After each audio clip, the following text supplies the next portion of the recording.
সরকার নিজের ক্ষমতা টিকিয়ে রাখতে রাষ্ট্রযন্ত্রকে ব্যবহার করে নির্বিচারে গণহত্যা চালিয়ে যাচ্ছে বলে অভিযোগ করেছেন বিরোধী দলীয় নেতা ও জাতীয় পার্টির চেয়ারম্যান জিএম কাদের।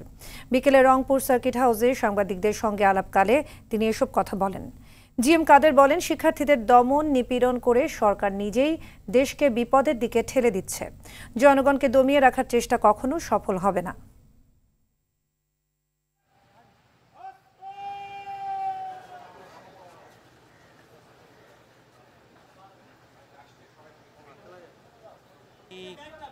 দিয়ে রাজনীতি রক্ষা করার বিষয়টি দেশে যে প্রতিরক্ষা বাহিনী, এগুলো রাষ্ট্রের সম্পদ, রাষ্ট্রকে রক্ষা করবে, রাষ্ট্রের জনগণকে রক্ষা করবে, জনগণের অধিকারকে রক্ষা করবে।